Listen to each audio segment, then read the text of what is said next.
It is Friday, August 30th. Wake up, 49er fans. Good morning. Good morning, Larry Krueger, but mostly good morning, Brandon Aiyuk. Great to see you again. How you doing, Krug? Oh, my goodness, this freaking ordeal. I mean, I literally texted John Lynch last night, man, tweeted, DM'd him. This has been a freaking ordeal. And this is really, it's taken years off of my life. Just the ups, the downs, oh my God. I mean, is he going to be here? Is he not going to be here? It's been rough. Between Brandon Aiyuk and Tanner Mordecai, Larry has not slept well all week long. But look, both guys remain on the team, Larry. So you're going to have a good weekend after all. You're going to have a good Labor Day. I don't know if it was good for Brandon. I don't know if it was good for the Niners, but it was good for me. It was good for me. The Brandon Aiyuk, whatever you want to call it, saga, actually eclipsed the Trey versus Brock saga from a year ago as far as subs, watchers, viewers, hours watching. I mean, all the analytics of the offseason have been eclipsed with this controversy over last year's controversy. So, hey, you know what? It's all done. He's going to be a 49er. I love this because as you were starting to go through the options, it was becoming abundantly clear that the only option that was going to make the 49ers the equal Super Bowl contender that they were, let's say, even just a year ago, was going to be his return. If he had left for draft picks, nope, that would have changed the dynamic. If he had left for mediocre backup players and draft picks, nope, that would have left a huge void. If he had sat out all year, that would have left a huge void. The fact that he's back puts the 49ers back in their rightful place somewhere atop the Super Bowl contender list. Everybody just got, maybe better is not the word, but you're the equal of what you were last year. Now, obviously, Trent Williams is still a very big blind spot. We'll get to it. But this is good news for Brock Purdy. This is good news for Christian McCaffrey, with Brandon Aiyuk being one of the premier blocking wide receivers I think I've ever seen. This is really good news for the offense, how it functions, how Kyle calls plays and strings them together. This is great news for the short passing game, the intermediate passing game, the downfield passing game. This is good news for the screen game. This is good news all around for the 49ers offense. They are more complete with Brandon Aiyuk than, like you said, they would have been without him. This is a trusted agent, if I can borrow a little something from Jim Harbaugh here in the Kyle Shanahan era. This is a trusted agent. Brandon Aiyuk, but for this offseason's contentious negotiations, hasn't done anything but show up for work and get the job done for the most part. Now, I saw a lot of conspiracy theories throughout, the whole contentious negotiation, Larry, and one of the ones that made me think, well, maybe there's a little something to that, was Aiyuk's massively unimpressive Super Bowl was maybe part of the reason why the 49ers were digging their heels in here. And they themselves looked at Aiyuk in a little bit of a different light after that Super Bowl and him not coming open and popping open. Oh, speaking of which, Jack, are you happy that Brandon Aiyuk is signed with the 49ers? Thank you. Thank you for that commentary. Yeah, we're all just relieved. We really, really are. Daddy's working. Can you go upstairs and watch a little TV? Can I have a juice box? Can you have a juice box? No, I know absolutely not. Mommy is working right now. She's actually in a very important meeting. Can I get a juice box for Jack and be right back, Larry? And can you handle the show during one juice box's time? If you can put a little vodka in it, I mean, just a hit, just a slight hit. Sure, go ahead. Juice box yourself to your heart's content. This will make me look good with the wife, which is very important right now. So what? I'm not getting you a juice box. I'm getting you a juice barrel. All right. I can't compete with that. I'll be right back. All right. There you go. Juice box timeout, everybody. Hey, we're calling a timeout. Everybody go back to their respective corners. I could drop this in there. Back in a few minutes. Stay tuned. Leave some more comments. Damon's getting a juice box, everybody. Back in a few minutes. Stay tuned. Leave some more comments. All right. Well, no, we won't do that. Good day, though. It's a good day. Now, the question is, what's coming next for Trent. Can the Niners get it done? Can they get it done in the next day or two? Because to me, if it doesn't get done in the next day or two, I think I'm punting on Trent Williams for week one. There's, it's one thing to have these holdouts, but then are you gonna make things worse by, okay, so a 36-year-old guy hasn't played at all summer, and he holds out, and he deserves every penny that he's going to get because he's the best at his position and he gets his money, which eventually he will, and then he's going to come back. Okay, but he's still a 36-year-old offensive lineman. Now, I'm not as worried about Aiyuk rushing back because Aiyuk is 26. He's absolutely in the prime of his career. And I do think they need to kind of slow play Aiyuk and slow play Trent. But to me, the only thing that could make this summer worse for the 49ers in regards to Trent and Aiyuk is if somehow Trent and Aiyuk got hurt because they rushed back in some super maniacal way to get ready for the Jets. I think the Niners can handle the Jets. Okay. The Jets at home with Aaron Rodgers, if you're reading about them this summer, they've been in a state of disarray. A lot of people feel like their chemistry is awful. I think the Niners can handle the Jets without Trent. If he doesn't get done, what I was saying, Damon, as soon as you walked out, is the Trent thing. He's 36. If it gets done today, you're still going to have, 3 or 4 days of practice. They're not practicing again until Tuesday. So Tuesday, Wednesday, Thursday practice is 3 days of, relative non-contact practices going to be enough where you would feel comfortable saying, hey, Trent, go out there and, block the Jets. I think it might be a week 2 thing at this point. Larry, I'm playing him. If he gets a deal done in the next 10 days, I'm playing him. Hopefully it happens, like you said, if not over the weekend, first thing on, I guess Monday's Labor Day, so Tuesday. And that gives you 6 days. What if he rips off a quad or something? That's my big question is just the tear, the calf tear, the quad tear, the hammy tear, the injury that, comes out of nowhere because you really weren't revving it up and now you're done for the year. I would hate that to happen, but I think it's absolutely something that you have to risk. Again, the concept of somebody might get hurt someday is just a red herring for me in any discussion. Every single play in football is literally, thank God you're not in the hospital.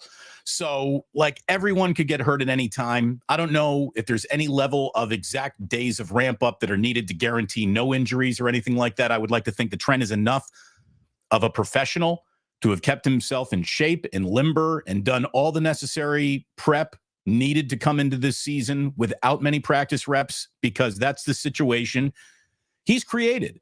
So I hope that he has created a quick escape hatch from this situation by being available the minute that it comes on him. Now, look, if it is Jalen Moore week 1 against the Jets, I guess the good news is Hassan Reddick seems to be holding out too. So that makes things a little bit easier, I guess. But if I had, been able to flip a coin and say, who would you rather have here for week 1 against the Jets? Which player will make it easier to win that game? I would have said Trent over Brandon Aiyuk. But I'm glad they got the Aiyuk thing done. I really am. I just think that since the only thing worse than these guys missing all this time is them rushing back and missing 6 weeks, 8 weeks, or the rest of the year. I'm going to warn you all right I'm saying now, is, Ozzy protect these guys against each other or from themselves. Protect themselves. I mean, seriously, these guys always want to play. They always want to run out there and play. Yeah. Okay. Uh-oh. What happened? And now it's Ozzy. Oh no! Look at this guy. One guy's got the brown hair. The other guy's got the blonde hair. He's got a juice box. Where's mine? Is that what he's saying? Exactly what's going on here right now. I got to do. You should have thought this is not your first rodeo, but it sounds like it might be. You have 2 kids. You went and got a juice box.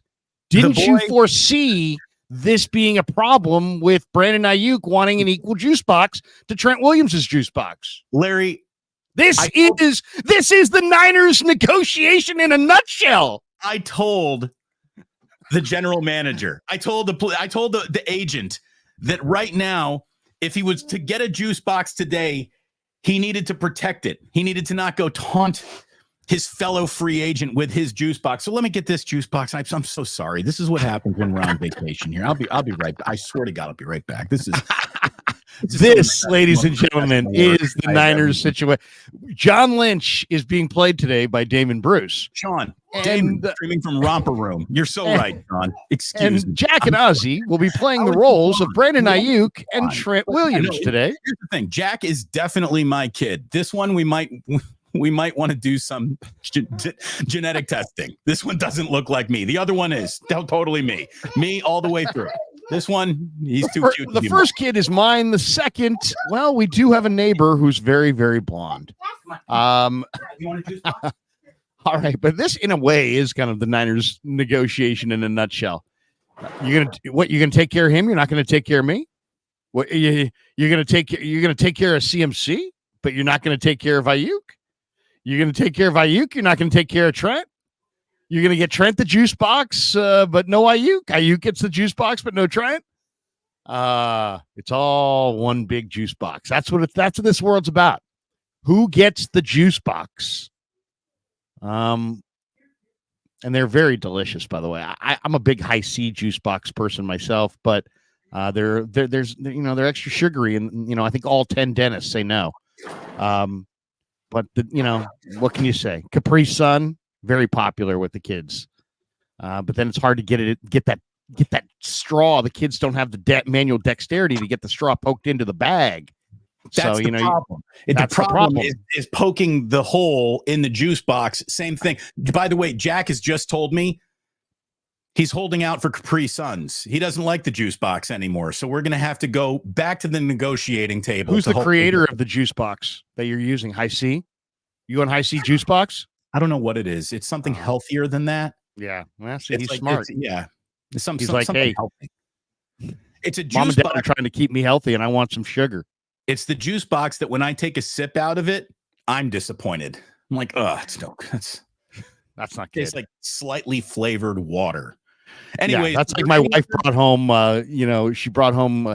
Hey, you like grapefruit? I'm like, yeah. She's like, how about some grapefruit sparkling water? I'm like, yeah, what the hell? I'll try it. Took a big pull. My God, it was the worst thing I've ever had. Is there any other pair of content creators doing a show quite like this today? No. You're welcome, America. You're welcome. Look, thank you for being here. Please like and subscribe. As you can see, I'm trying to keep two kids alive. Larry's kids are like old and successful now. You don't need to worry about that. I'm rearing. I need juice box money. So you took your time. You took your time. Damon decided to party more in his 20s and get going later. I was partying as I was procreating, and so now my kid is the producer of this show, and your kid is the producer of the show. He's the producer of stalling this show. Stalling the show. Yeah.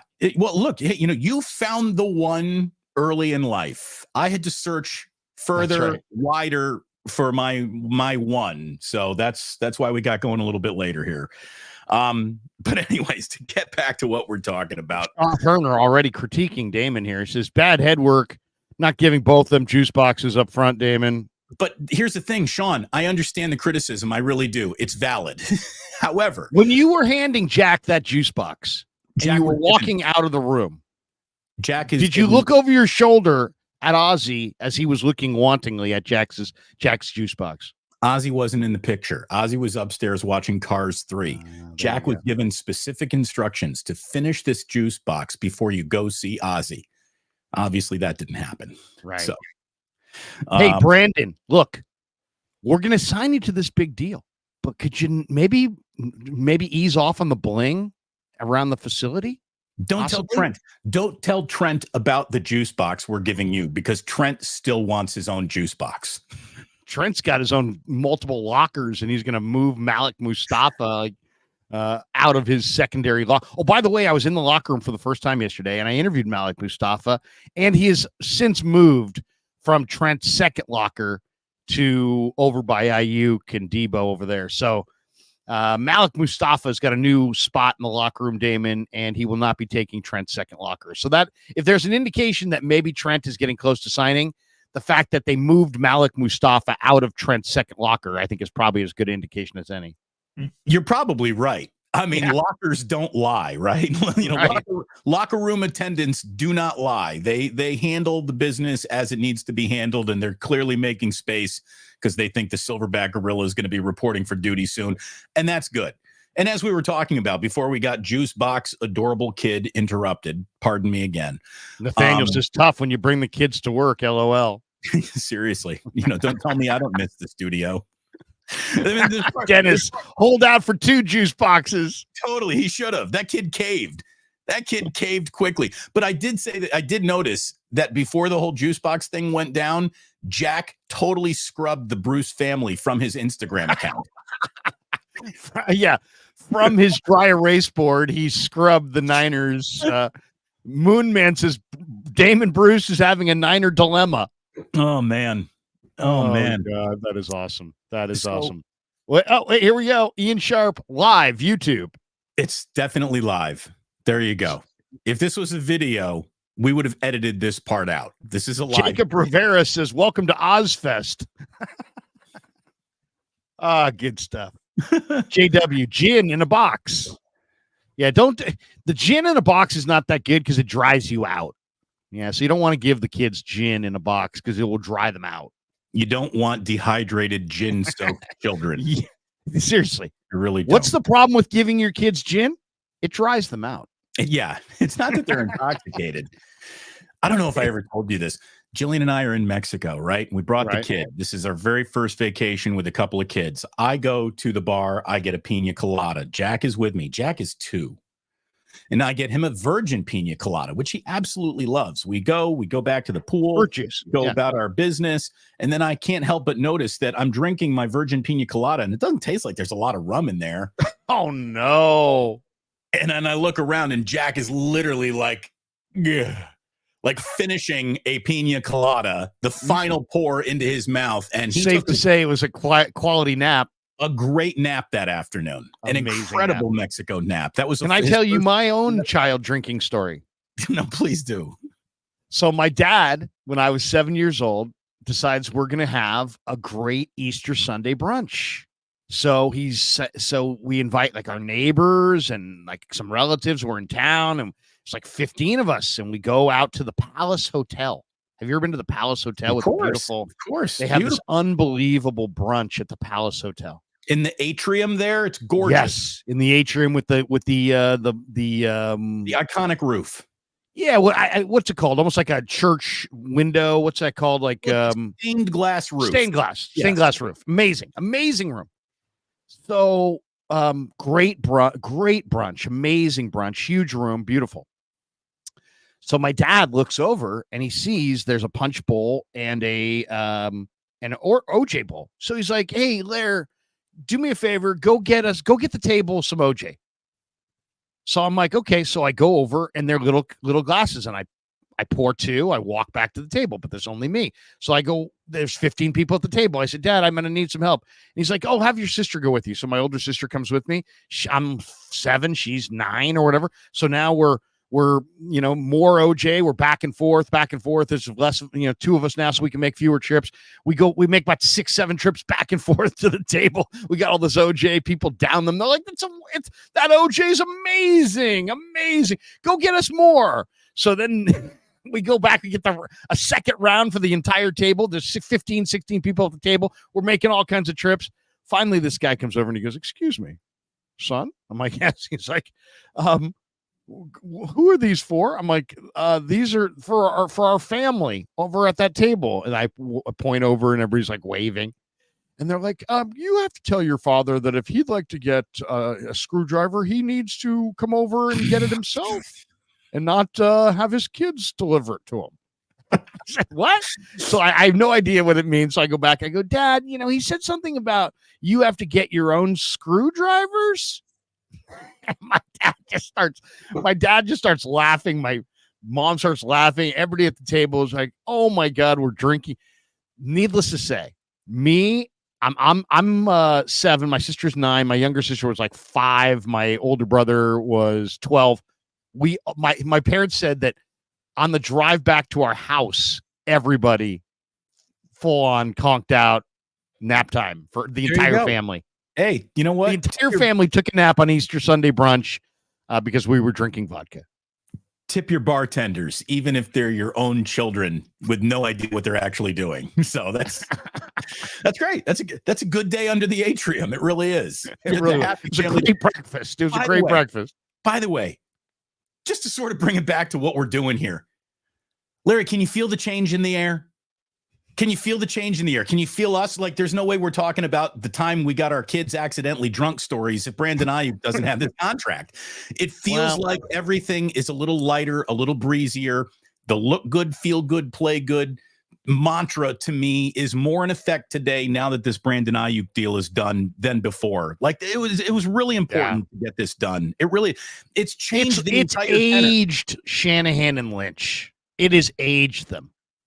Yes. I mean, this thing is taking a toll.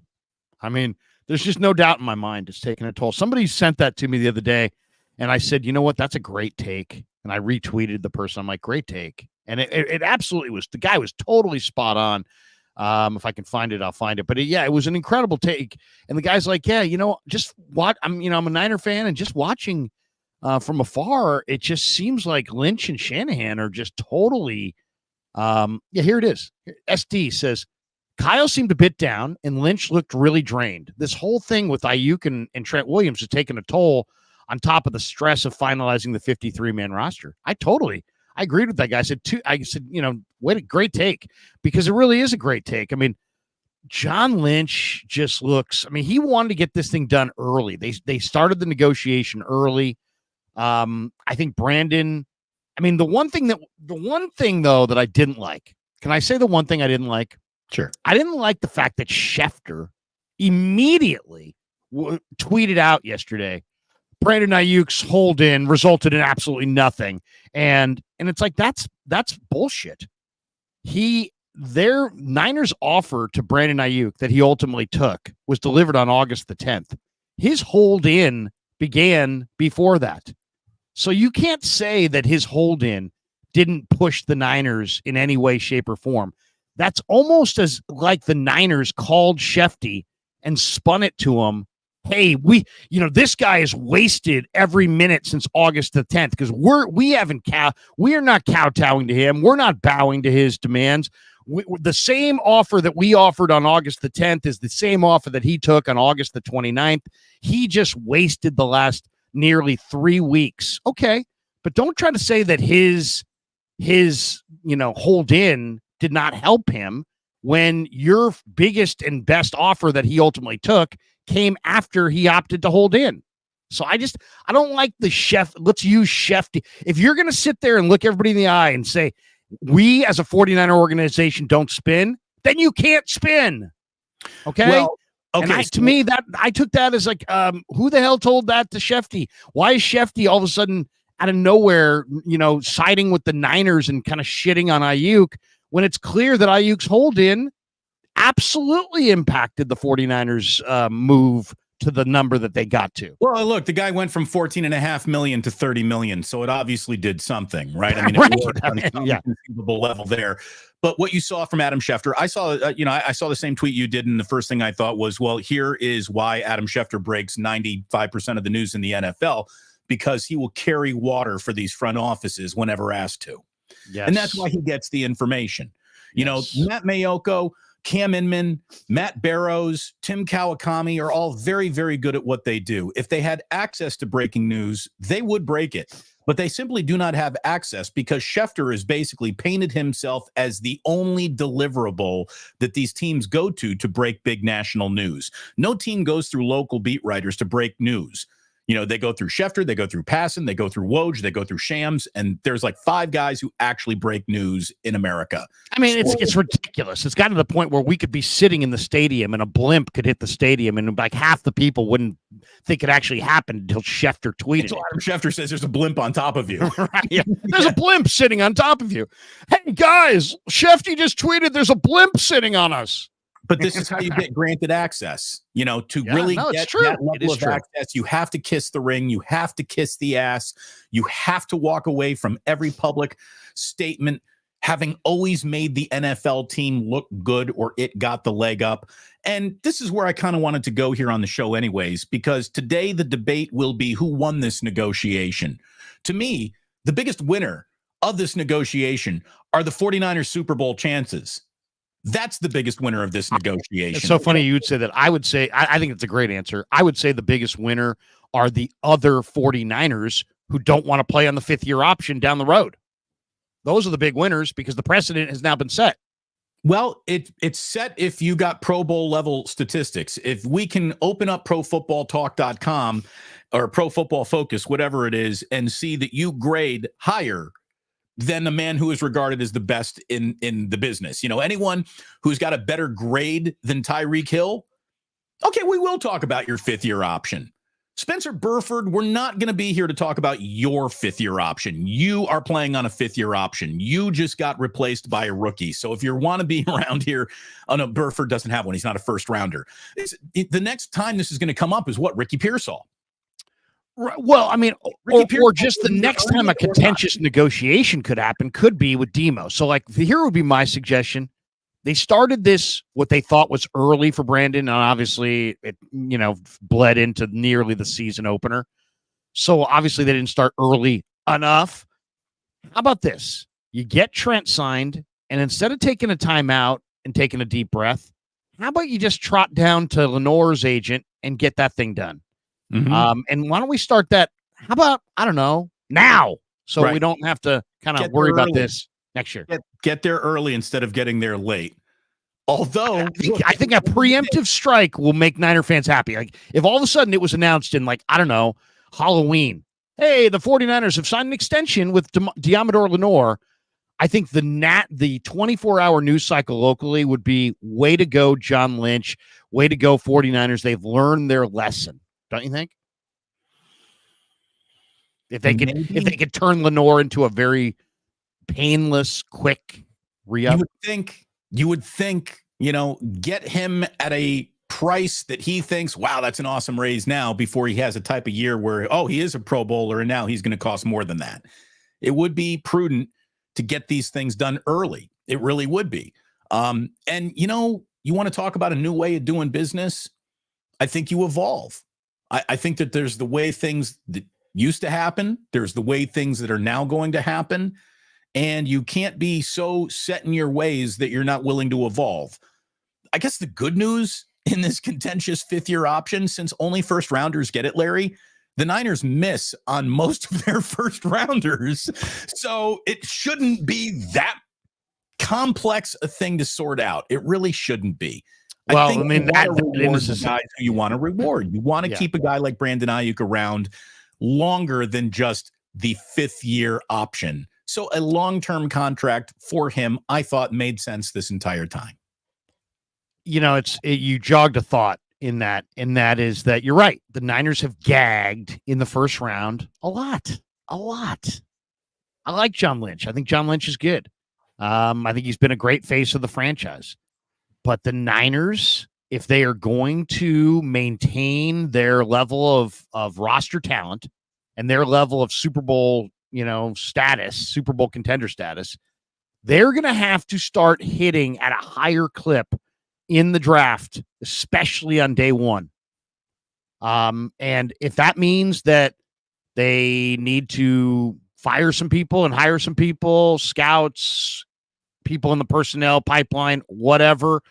I haven't done the whole breakdown of their personnel department, so I don't know the strengths and weaknesses of it. All I can tell you are the results. Mike McGlinchey, not a good pick. Trey Lance, not a good pick.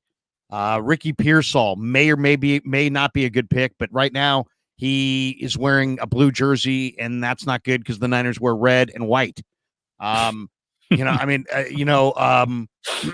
There's just been so many. There's been more misses than hits. I can't even give you Bosa because Bosa was the second pick overall. Your crappiness in the regular season drafted Nick Bosa. Right. My mom could have picked Nick Bosa in that moment. And the Cardinals bailed you out and took Kyler. They could have taken Bosa, and then what would you have done? Would you have taken Kyler? But either way, Bosa fell in your lap. The rest of those picks there's a lot of misses there. And all I would say is if the Niners really want to maintain this, they've got the stadium that produces the revenue so they can compete in free agency. So that box checked. They're on the West Coast, nice weather, iconic franchise. There's several positives in their category. They have to hit better. And I don't care if the general manager is a Hall of Famer or if he's some bean counting guy with Coke bottle thick glasses who socially, can't say hello to anybody. I don't care who's drafting, but you have to get it right. And they haven't gotten it right. And if they're going to continue to be a big time contender, they're going to have to start drafting well, because Gutekunst in Green Bay is, Brad Holmes in Detroit is, Veach and KC is, Roseman in Philly is. Those are some of the best GMs in the game. You got to keep up with those guys. There are two elements to the 49ers drafting success that has literally saved everyone's job, but for the fact that this team has hit very well in 4th and 5th round selections. Yep. On day 3, just period. And Brock Purdy. Yeah. Kyle Shanahan might be out of this job right now, but for Brock Purdy. John Lynch might be out of this job right now, but for Brock Purdy. The anger over Trey Lance would be still such a resonating situation without Brock Purdy. Brock Purdy is the ultimate mop. He cleaned up the biggest spill on aisle 9 any front office can make. They traded 3 first-rounders for a dude who can't even be the backup quarterback in Dallas. Like, it is a disaster, the Trey Lance situation, that would have been enough of a hole in the side of the ship to have sunk it, but for the fact Brock Purdy saved everybody's bacon. Brock Purdy can do anything he wants. Brock Purdy can park horizontally across Lynch and Shanahan's parking spot, and they would high-five him. Sean Turner says it best right here. Hold on. Sean is on fire today. Sean is often on fire. Get Brock Purdy a juice box. Absolutely, Sean. Get that kid a juice box. Get Brock Purdy a freaking juice box. John Lynch, get off. That would be a hilarious locker room bit, wouldn't it be? Everybody, all these big tough guys gathered together. Get him a juice box. Get that motherfucker a juice box right now. Hey, fucking great Drake Nugent, get that fucker a juice box. Drake would still be here if he'd had more juice boxes. George Odom, get your damn juice box. Get down here, buddy. What was the old Steve Smith? The ice up, son. Juice box, son. That would be awesome. Larry. There are all these guys with these huge hands holding these tiny little boxes with straws in them. Larry, what I want you to do is go to Costco today. I want you to get 53 juice boxes and go hand them out in the locker room and see which Niners are watching Wake Up. Because one of them might just be like, oh, dude, I was watching the juice box show. This is funny. Dude, seriously. I told you, Ben Barch came up to me one day last year and he's like, wait, what's going on, Krug? I'm like, hey, what's up, Ben? And then I said, have we met? He's like, no, but I've seen you on the show. So I was like, all right, man. I like Ben Barch. Ben Barch is good people. He watches YouTube. There you go. They're watching. I've always said this about professional athletes who try to play too cool for school. I'm not watching. I don't care. Bullshit. If there were somebody doing a show today about Damon Bruce, yeah, I'd catch a little of it just to see what they were saying. My curiosity would get the best of me. Steph Curry's admitted to me that he's listened to my show. Draymond Green's admitted to me that he's listened to my show. I mean, come on. Of course they are. Well, have you ever been blown away by somebody saying they listen to your show? Because I was. It was 1999, and I went to an A's game at like 2:00 in the afternoon to do some locker room clubhouse interviews. The Yankees were in town, and I'm sitting in the dugout. And Ken Korak came over to me, and he's like, Bill King was telling me that he heard you on your show last night. I said, what? He said, Bill King was telling me that he was listening to your show driving home. I'm like, what? Bill King? And then Bill King walks into the dugout and he goes, have you ever met Bill? I'm like, no. He's like, Bill, I want you to meet Larry Krueger, Larry, I want you to meet Bill King. And I can't even get my hand out of my pocket to come over. And he's like, I listen to you every night on the drive home from the A's games. I really enjoy you. I just went like this. I went, I took a breath like that. I was like, you listen to me every night. It was like, I seriously was floored. And because this, as Damon, Bill King was the guy that when I was 7, transistor radio, sitting in the Sunset District, listening to Warriors, Barry over to Addles, or Addles calls a timeout, Barry over to, this guy over to that guy, world be free. I mean, he was Warrior basketball, and he was amazing on the radio. I love Tim Roy, but Bill King, I wish people could hear Bill King do one radio basketball broadcast. He was amazing. His speed, his detail, his ambition for describing what he described. It was awesome. It was an incredible thing, and it came through the radio on KNBR for years, and I'm sitting there on my bed listening to it, and here I am decade later in the dugout, and this guy's telling me that he listens to my show, and I was floored. Absolutely floored. The two most, that matters to me. That one and Dwight Clark. Dwight Clark told me, he's like, Krug, I'm a big fan of the show, and I'm like, oh, thanks, Dwight. And then I thought he was BSing me or just being polite. And then he starts talking about callers from the night before. I'm like, oh my God, Dwight, I thought you were BSing me. You actually listen. He's like, oh no, I listen all the time, man. And then Dwight and I became huge friends after that. So those two, Bill King, Dwight Clark. Sometimes Bob Myers would call me after a show to talk about like what I said about the Giants or the 49ers. Like he'd never call me to criticize anything he heard me say about the Warriors, but Bob Myers would call me on my way home from my show at times saying, oh man, I caught you on the way home today. So Bob Myers was listening to me and Ray an awful lot. That was really cool. But the single biggest compliment is not long after I made the move from KNBR to 95.7 The Game, Steve Young at the Super Bowl, the Broncos Super Bowl. The Super Bowl was in Santa Clara, Super Bowl 50, Broncos Panthers. Steve Young came up to me on Radio Row and was just like, man, you were killing it on 95.7 The Game. You're really funny. You're right more often than you're wrong. I listen all the time. I'm like, I thought you were a KNBR guy. And he's like, I was, but I listened to you an awful lot. I was like, well, thank you, Steve. I'm like, can we do an interview today? He's like, for you? Yes, we'll do an interview. Absolutely. So that was probably the biggest compliment I've ever gotten from a Hall of Fame player. Didn't we, if I'm not mistaken, didn't you and I have Steve on a segment together on 95.7 The Game? Yes. Last year, maybe, or yes, something like that. Yeah. Yep. Thought that was you and me. I knew it was me. I knew we had him on. I wasn't sure if I was filling in for you or it was me and Ray, or if it was you filling in for Ray and it was me and you. It was you and me. So that was very cool. That was very cool. Steve's awesome. Steve's amazing. And I'm just look at it this way. That pissed off everyone at KNBR so much that he was on Afternoon Drive and 95.7 The Game. But he wanted to do it for me and you. So that was cool. Steve's a good Steve, and you know what I love about Steve? He's a part of our community. He's not just like what he did. Like he goes on with Tommy, right? He doesn't demand pay. He has a foundation that its job is to call out people who do charitable things for others in the Bay Area, and he chooses a brand new charity. I think Tim Webb does.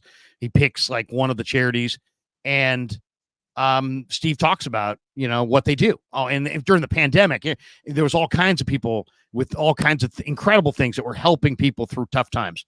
And Steve shouts these people out. That's the payback that he gives. And to me, I always was like, are you kidding me, man? And I just think that's so cool because we need more of that, man. We need more private public partnership. I mean, I want to get into some big political thing, but we need, whether you're right wing, left wing, independent, whatever, the future of our world is public private partnerships that solve problems that we can't solve just through government. And Steve's like on the forefront of that. And I love that. I admire that, and I'm all about that. I told him, anything you want to do to promote this, public-private partnerships that care for people and take care of services that probably should be paid for through taxpayer money, but it's all usurped. Way to go. Well, that's what we need. That's the helping hand that we need in our society. And if rich athletes and, beloved athletes like Steve Young can use their pulpit to generate those funds and drive them towards good things, man, I think people like us, Damon, who are sitting in front of a microphone are almost obligated to shout it out and let people know about it and celebrate. Larry, this is why I'm a guardsman. Yeah, I think it's why that's become a guardsman, because I was, most guardsmen sit in corner offices in downtown San Francisco, not, radio studios, but I had something to help amplify the message. And it's been one of the things I'm most proud about since living in San Francisco, outside of my own family and, whatever career this is. Being a guardsman is something I'm very proud of, because we raise money for Bay Area at-risk youth, and there's nothing more important. Again, throw all the money in the world. Throw all the money in the world that you can at the word cancer. Cancer stays. It's just, helping a for now, but it's going to be defeated. Right.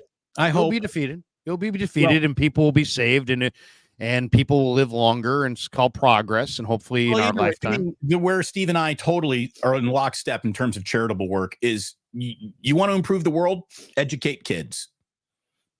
Help and support education, because that is the vehicle through which all good things flow.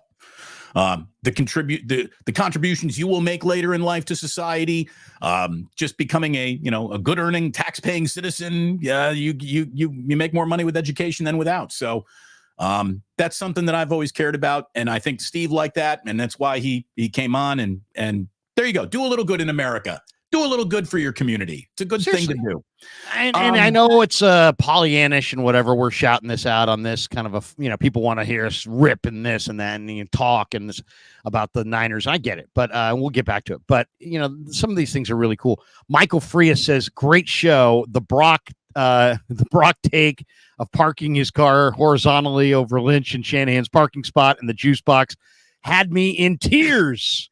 Thank you, Michael. We're trying. I would love it if, Brock pulls up and he's driving like a Ford Taurus or like, some completely unimpressive normal person car, but he parks it diagonally across John Lynch and Kyle Shanahan's parking spot. A Ford Taurus taking up their 2 parking spots. That would be perfect. Let's hit a couple supers here while we take a little. Okay. Well, Rock Eastwood says, Larry, how was the PA announcing gig? So last night, Damon, I did the PA announcing for Northgate High School football. Oh, for my kids' freshman football game. It was nice. It was Northgate against Berkeley, and it was in Walnut Creek. And they said, hey, they had asked the parents to do volunteer things, and so my wife's like, you could do the announcing. And I'm like, honey, I've never done have you ever been a PA? I've never done it. I've done it in high school. I did it once in college, but I haven't done it since. It's a totally different mindset than broadcasting. 100%. It's a different job and skill set. Totally. So I said, okay. And I did it, and it was fun. But Northgate beat Berkeley 39-0. Did you put any emphasis on your kid's name when he made a play? Did you like, Kevin? He didn't Krueger. make any plays. My kid didn't make any plays. Otherwise, I would have. I was going to be like Christopher Krueger with the hit. Right, sorry, I got the wrong Krueger there. Sorry, Kev. Oh, did you say Kev? Yeah. Yeah. Kev would love it if he was back in high school, just dominating all these little kids. Okay, so it was a lot of fun, and Northgate won. Okay. It was running clock at the end of the game, which I hate. You football practice sucks. Football games are awesome. Just because you've got a one-sided game, I mean, let these kids, they practice all week. Let them play a regular game. They went running clock in the fourth quarter. They had 2 penalties and the game was over. Well, look, if you're running clock in the fourth quarter, someone's getting their ass kicked. And at that point, they're doing that for the parents to get everybody home. Like, I get it, anyway. Let's talk about what an expectation. Oh, no, you were doing super chats. Let's go. Let's finish the supers. We got this one. Mitchell Ness Larry, I don't think Jalen Moore is as bad as everyone thinks. What's your opinion after watching him at practice? Does he get beat a lot? I'll say this about Jalen Moore. He's got a great mindset for this. He's not like overly burdened or nervous. He's consistently improving. He's not anything close to Trent Williams, and speed bothers him, and double, counters bother him, and but he's solid. He's not. I think they could get away with Jalen Moore for a week or two. That's probably max. But I like him as a third tackle. Vince Vargas is got to be happy. Sparty, big win last night. Sparty, absolutely over my Hornets. Vince Vargas said San Jose State came through in the second half. TNT Sports new partnership with the Mountain West pre and post game. Takeo Spikes, Champ Bailey, and Victor Cruz. That was San Jose State over Sac State. There you go. And needless to say, I had Chris Townsend talking trash to me in my texts. Excessive, Townie. Excessive 03 says, "Hey, where's my juice box?" It'll be handed out in the locker room. Maitland says, Reddick, the same guy that almost ruined Purdy's career, will be playing in this game, so no Trent and double the right side. Well, first of all, Reddick is still holding out. He is not reported at all to the Jets. The Jets even said the ball's in his court, so they've obviously made their final. Is that true? To him, he's still holding out. Yes, he is. So yeah, he's not going to be there. He's not going to be there. They went Bryce Huff. Talk about a bad decision. They had Bryce Huff. They let him walk in free agency. He went to Philly. They then trade for Reddick. So they have Philly's old D end. Philly's got their old D end. And now the Phillies' old DN Reddick doesn't want to play for the Jets. Well, the problem is that they traded Hassan Reddick and they wanted to pay him like a situational player. Hassan Reddick is like, no, I've got about 40 sacks in the last 3 years, and I want to be paid like an every down D end. And this is where the rubber has not met the road. So yeah. So there you go. So those thank you for those the are our chats. supers, and everyone we appreciate for the super chats. Hey, like and subscribe. Thank you very much for hitting like, subscribe, and notify. Larry, going to be with you. And what happened? What happened to our frame? What happened to our lovely frame with Sam's Chowder House in it? I think what happened was I fat fingered it. Did you fat finger it? Oh boy, I fat fingered it. But let me tell you, it officially starts. Our partnership, and like that. Boom, there it is. It's back. One of the single great restaurants in all of California is going to be the proud sponsor of Wake Up 3 days a week, officially starting in September. But we're so happy to welcome Paul and Julie into the Wake Up family. We've known them for years. Their partnership around Niners broadcasts has been a long-going thing. And the fact that they are looking at us and what we're doing on YouTube and say, we want to partner with you guys, meant an awful lot to us. So thanks to everyone down at Sam's. We look forward to being down there, and we look forward to telling a whole bunch of 49er fans, not just here in Northern California, but those who are planning a trip to Northern California, that this is a can't miss spot. It's like California and the coastline had a baby that was a seafood restaurant. That's how perfect Sam's is. Oh, unbelievable. And I would say this too. If you're local and you haven't been there, shame on you. And if you're, obviously not local and you're watching Damon and I on YouTube in a different market, and you come to the Bay Area, man, I mean, especially if you come for a weekend, almost a perfect weekend, especially because our best weather. I mean, it's funny. People do this all the time. You'll walk through downtown San Francisco in the summertime and you'll see all these tourists walking around with, freezing. And they're buying sweatshirts that say California. They're not. They're not. Yeah, they're freezing. You're in San Francisco. Right. In July and August in San Francisco, very cold, very foggy. But when we get to football season and the calendar goes to Labor Day, and all of a sudden we get September weather in Northern California is glorious. October weather in Northern California is glorious. So if you're one of these people that's going to fly in to see a Niner game, you fly in on a Friday, probably. You stay wherever you're going to stay. Maybe you hit Sam's Chowder House on a Saturday. You go down down to Half Moon Bay. Everyone nice day on the beach. Take that little drive down the drive through see the coast. Gorgeous, beautiful, gorgeous. Yeah, it's the way we take it for granted. On the drive down, we're looking at the road, but you guys will be looking at the water. Right. But you get down to Sam's Chowder House. And you can just sit there and have some oysters, Rockefeller, and sit on the patio and pound some beers and look at the water. And oh man, it's an experience, and it will be an incredible day. There's other things you can do down in Half Moon Bay, from berry picking to, the Pastorino. My buddy Scott Pastorino's Pastorino Farms is down there. That's the pumpkin season. You can pick up a pumpkin bread. Stop by Pastorino Farms, roses, all kinds of stuff down there in Half Moon Bay. It's really cool. It's kind of like Paso Robles, but north, where like farming meets the coast. Yeah. That's a rarity, man, where you have farming and the coast. Anyway, so check out Sam's Chowder House, and you will not be disappointed. We are thrilled. We are absolutely thrilled to have them as a sponsor. When Larry and I were thinking about who should we ask to be a sponsor of the show, they were the first group that we thought of. The first business we thought of, and the fact that we went in there and we pitched Paul and he instantly was like, yes, I'm in, was just very flattering, and we're thrilled to have him aboard.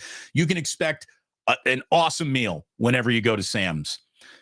Just to start wrapping up and putting a bow on. I always go Oysters Rockefeller, but I also am a big fan of the Cioppino. Damon, you go lobster roll. Usually, I love the lobster roll. Almost every time I go the lobster roll. You can get them hot. You can get it cold. I like the cold lobster roll. I also like the hot lobster roll too. I like it both. I really do. I like it both ways. The oysters, Krueger. The smell in the restaurant, though.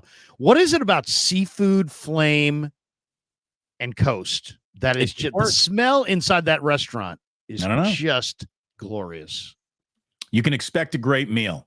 To wrap things up here, Larry, what should 49ers fans really expect this year from Brandon Aiyuk? I'm going to set the floor right now. Bare minimum, 90 catches, 1,000 yards, 8 touchdowns. He's never had more than 8 in any season of his career. 90 feels like a totally doable, reachable number in a year where I think you're going to be throwing the ball a little bit more just because Brock is starting to figure it out and the lights come on and you can do that now. And 1,000 yards pretty much is what you better be giving a team if they're giving you 30 mil. So I look at that as the floor of my expectations of the Brandon Aiyuk season. My over-under on all those numbers, 90 catches, 100 yards, 8 touchdowns. Where are you going, Krueger? Okay, well, I'm going to go with 17 games played. How nice does that sound? I'm going to go I do think I think Aiyuk is going to catch fewer footballs but more touchdowns. So I'm going to go 17 catches, under 90 catches, above 8 touchdowns. I'm going to say 17 games, 70 catches on 100 targets, 1,250 yards, but wait for it, 14 touchdowns. All right. I'm going 14 touchdowns. Why? Because I really believe that when it gets right down to it, they added Pearsall, they added Cowing. They're going to run the ball, I think, a little bit more this year. I think they're going to use Mason more. I think they'll run Mason more. So I think there'll be fewer. They always play a slow pace. They got more weapons. And I think Pearsall and Cowing are going to be used. I don't think they're going to be sitting on the sideline. So I think Aiyuk's receptions go down a tad. His receiving yards go down a tad. But his money makes him the guy in the red zone. And I think it's 14 touchdowns for the big boy. I mean, that's a freaking monster number. I mean, you give me 10, anything over 10 would be great. I was going to say 12, but I'm going to go 14. I'm going to go 14. Hey, it's time to dream big, baby. Season starts. Dream big. You're paying him. Hey, look, you're paying him. He wanted 14. You wanted to pay him 15. He wanted to pay 30. You know what? He gave you 7 touchdowns. You doubled up your pay. How about double up your touchdowns? Brandon Aiyuk agrees to a contract that honestly has been sitting on the table for him for about a month. Why he took so long to say yes to it, he was obviously holding out, hoping that the Niners would cave and redo their offer. They didn't, but it's all done. Like as I promised everyone, the minute there was a signature on a contract, this would be something that we never had to worry about or think about again, and it's the exact same way I feel for Trent Williams. What's the magic number on Trent here, Larry? What's the magic number? He's got a $70 million contract out there. He wants guaranteed money. Aiyuk just got 76 guaranteed. How about 50 for Trent? Can we go to 45 million guaranteed for Trent? Does that get him in on Tuesday afternoon? 50 million, get him guaranteed, because we're not gonna blow up the pay structure. Like, we're not gonna renegotiate, but the guaranteed money, sure, we can shift that from this pile to this pile and everybody be happy. I'm thinking $3 or $4 million probably gets it done. As far as right now, Trent's making 23, and I think the top guy's making 28. If you could get him now, I think the debate, and I think the part that's holding this up is I think Trent probably wants multi-years, and the Niners would probably want to, encapsulate the entire deal into 1 year.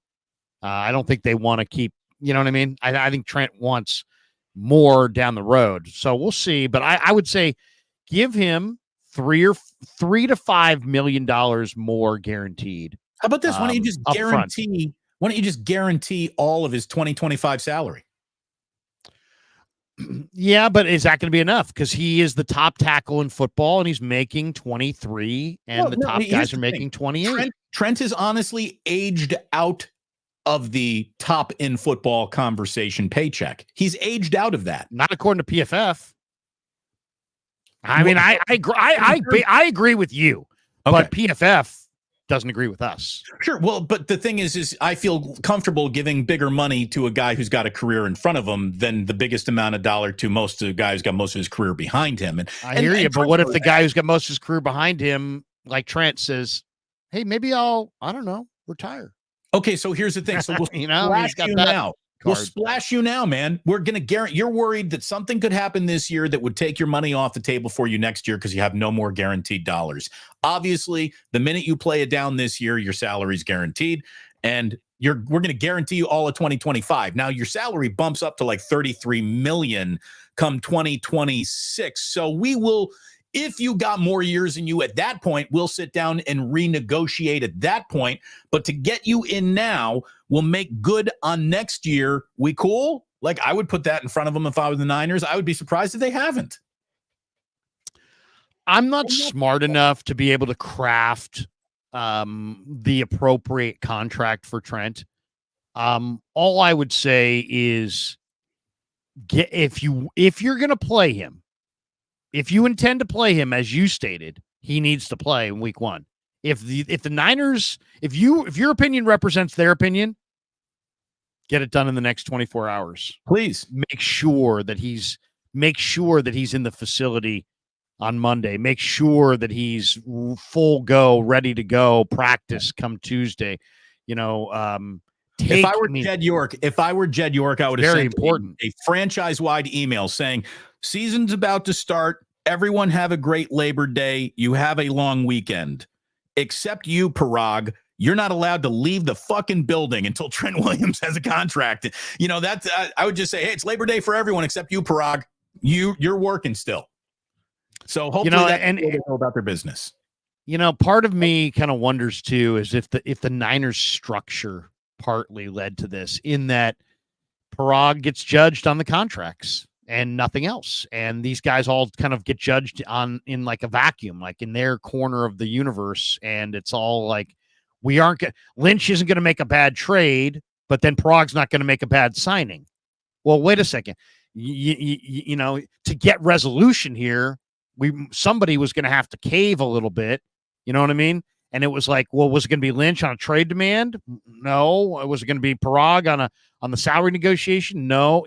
So in a way, I don't know. They seem like they're structured to work independently of one another as opposed to together. I don't know. Maybe that's just my read on it, but it just seems like Jed's like the final, report card, and Kyle's got to win games, and John's got to make good trades and good draft picks, and Parag's got to negotiate favorable contracts. And I think they get judged independently of one another.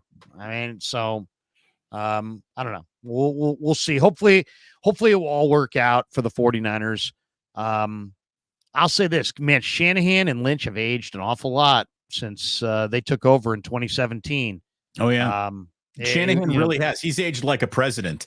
And you could see it on John Lynch. John Lynch, you could see how exasperated he was. He was at some 49er like STEM student 2 nights ago. Yeah. It was the big thing. Charity thing, right, and some of their big donors. And someone asked the players all showed up. Somebody asked him about the team and the season and the holdouts, and he was just like, fuck.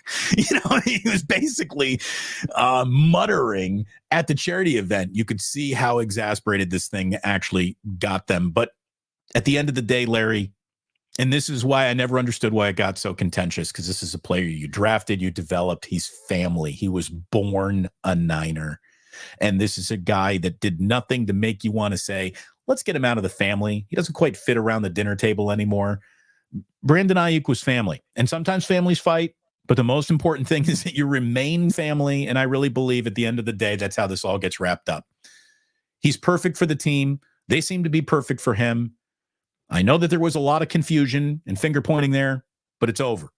And he's out. He is going to be out on routes for the next 4 years. And that sounds like it's good for 49er football to me.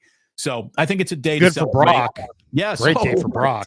Without a doubt, it was a great day for Brock. There's a few other NFL headlines that happened this week, Larry. I feel like we need to officially put them out there.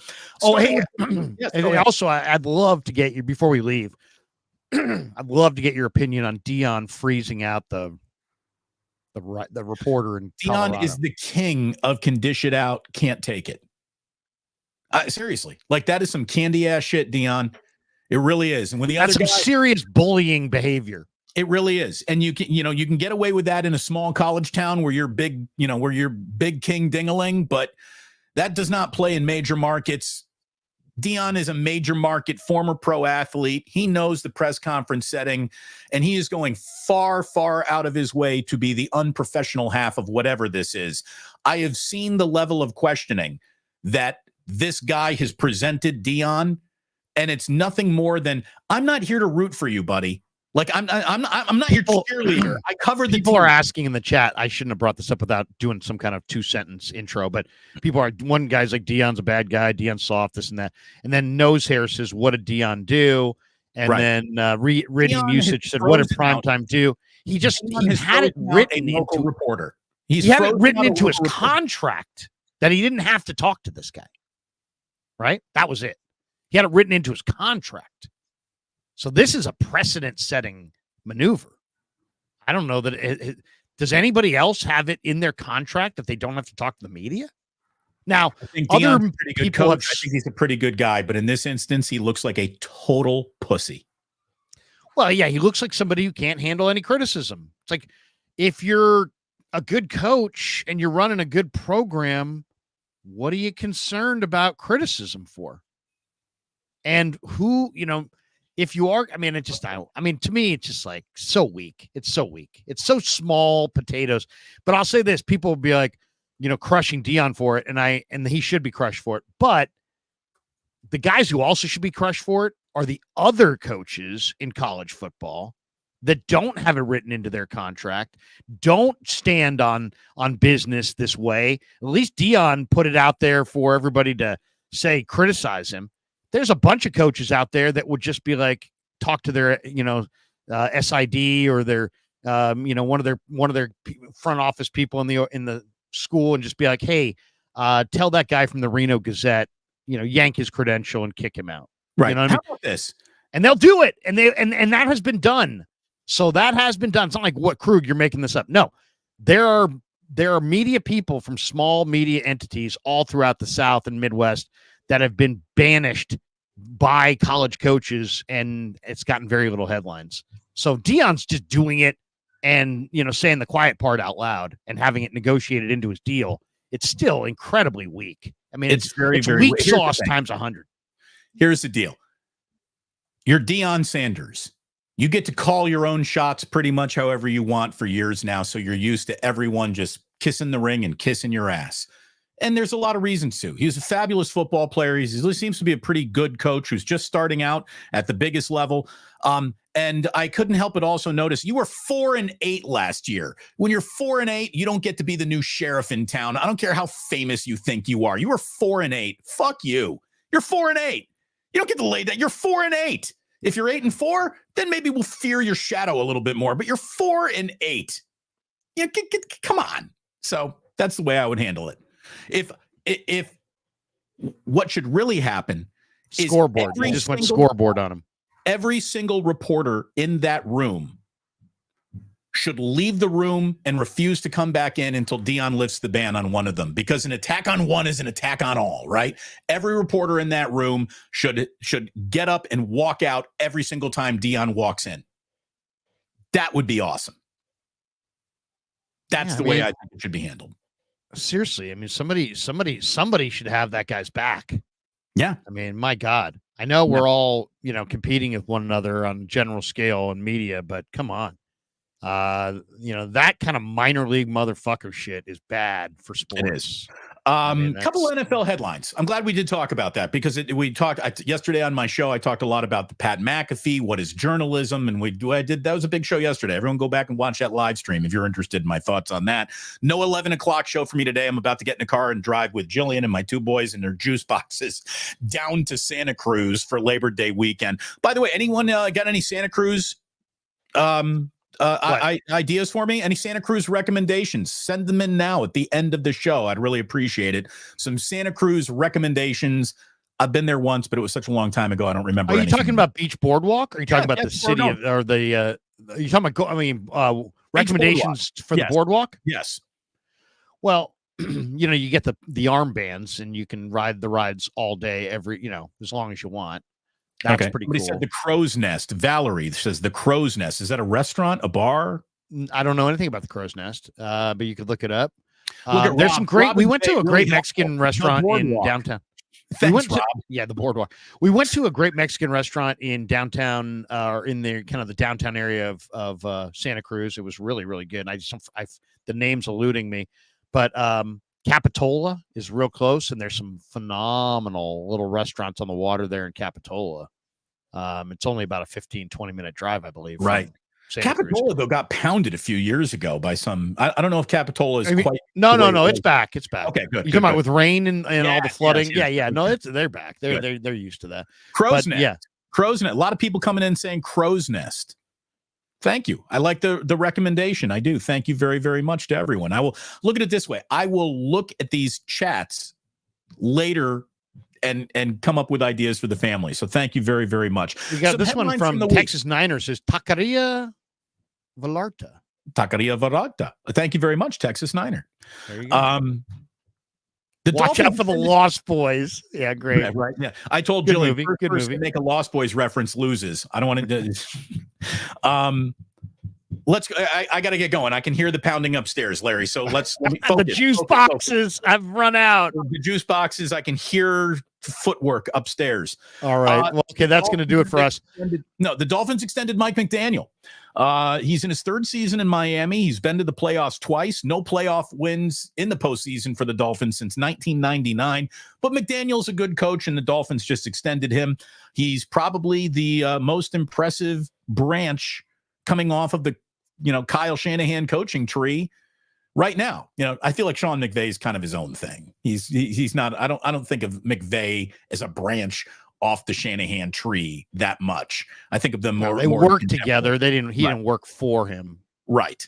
So, McDaniel. There's no question. Mike McDaniel. Well, I mean, I think Robert Saleh's a good coach. Now, a lot of people feel like he's going to get fired but he took the Jets job. See, I don't know. I'm a big Robert Saleh fan, but McDaniel has done some nice things for sure in Miami. They got a ton of speed. Speaking of Saleh, again, Hassan Reddick still holding out for the Jets. There's a story for every 49er fan to keep their eye on this week. As much as you're watching Trent Williams, Jets fans are watching to see what happens with Hassan Reddick. The Patriots are going to go with Jacoby Brissett, basically admitting this team is so bad and our offensive line is so bereft of talent that we don't want to put Drake May in this situation. So Jacoby Brissett, you are this season's first 8-game sacrificial lamb. That's basically they're going to wind up with the first pick in the draft. Yeah. They're bad. New England's really bad. The Cleveland Browns restructured Deshaun Watson's contract this week. This is why I always tell you that the salary cap is very real, but it's also very imaginary. You can completely manipulate numbers because with one of the most prohibitive, fully guaranteed contracts in the history of football on their roster, they have now opened up $35 million in extra cap space and have $60 million, the most cap space in football. They plan on rolling an awful lot over to next year. But Watson, by seeing an awful lot of his money, Larry, massaged, thank you, into a signing bonus, they have saved an awful lot of money in Cleveland. A lot of people thought, oh, maybe this is a move for Brandon Aiyuk. Well, no, Brandon Ayuk's not going anywhere now. But this is a situation that basically makes Deshaun Watson untradeable. The punitive dead cap money goes into the hundreds of millions of dollars if Deshaun Watson does anything other than die in a Cleveland Browns uniform. So he is going to be a Cleveland Brown quarterback for the foreseeable future, no matter what happens. They can't afford to get rid of him anymore. He is the NFL's truly untradeable player. He's the weirdest player in the league. There are people, I mean, look, he's got the biggest contract of anybody in the league. He was involved in a trade that makes the Herschel Walker trade look downright fair. Reasonable. I mean, look what they got. This is what they got for Deshaun Watson. Kenyon Green, John Mechie, Christian Harris, who's awesome, Thomas Booker, Damian Pierce, Will Anderson, Kalen Bullock, Tank Dell, Kamari Lassiter, Jamal Hill, Cade Stover. I mean, my God, that's a ridiculous amount of players for Deshaun Watson. I mean, that's absolutely, and they got a pick that they turned around and traded for Jerry Jeudy. I mean, they just the haul that they got for Deshaun Watson. I mean, think about it. They had a guy who was a serial weirdo who then they traded and they got the greatest haul in the history of the NFL and then drafted CJ Stroud. I think that if you said to me, what is the biggest story in the NFL that nobody is talking about? It's the dynasty of the Houston Texans that's being built. It's about to happen. So it's certainly fast tracked. The Houston Texans went from, if they're in the playoffs, they'll be the very first AFC West playoff team or AFC Central playoff team, wherever the fuck their team is located. But they're going to be the very first team that plays the playoff game that is the worst rated playoff game. But they really don't matter. This accelerated the Houston Texans' credibility timetable, maybe more than any other single transaction ever changed a franchise outside of, hey, the Dallas Cowboys, won a Super Bowl with the triplets, which they basically got for Herschel Walker. It's a massive change. The Herschel Walker trade netted the Cowboys a lot of players, but nothing like this. This Texan, go take that Cowboy deal and look at it. And then look at this deal, this Texan deal. And nobody talks. People talk about, what do they talk about? They talk about Mahomes. They talk about Lamar. They talk about Burrow. That's pretty much it in the AFC. That, nobody, you talk Super Bowl contenders, nobody talks Houston Texans. But this is their wide receiver core. Nico Collins, Stephon Diggs, Tank Dell, John Mechie, Robert Woods. That's stacked. Their left tackle is Laramie Tunsil. He's a premier left tackle. Tight end is Dalton Schultz. Just came over from Dallas. Really good receiver. CJ Stroud, one of the best young quarterbacks in all of football. They signed Joe Mixon to add to Damian Pierce in that backfield. They also added Cam Akers. So they've got some running backs. And then they got D'Amico on D. And they added Danielle Hunter opposite Will Anderson. So you have Will Anderson and Danielle Hunter off the edges. And they added Azeez Al-Shaair from Tennessee. So now they got this tackling monster in the middle. And their secondary has Derek Stingley, Jimmy Ward, Kamari Lassiter, Jalen Petrie. They got some good players back there, man. Houston is coming. Yeah, no, look, there's a better chance of the Texans representing the AFC in the Super Bowl than the Cleveland Browns ever will. So that's all you need to know about that trade right there. And Larry, that's it, brother. Jillian's already squinted at me through the window over there, which means it's time to go to Santa Cruz. It's time to go to Santa Cruz. The boys have juice boxed as much as they can juice box, and it is time to get in the family truckster and Clark Griswold your thing with the four sets of headlights. Remember the family truckster? The Kia family truckster is ready to go, Larry. I gotta get going. Hey, thanks. Don't fall asleep in St. Louis. I won't. Roll them up, kids. Roll them up. Hey, thanks everyone for watching. I really appreciate it. Can't fit the entire family in the Miata, so we got to take the Kia. You know, I wrote down on an envelope, fucking Capri Sun. It's a juice box. And I said to Jed, I'm not worth a juice box. And he said, you know what, Trent? Get the fuck out of here.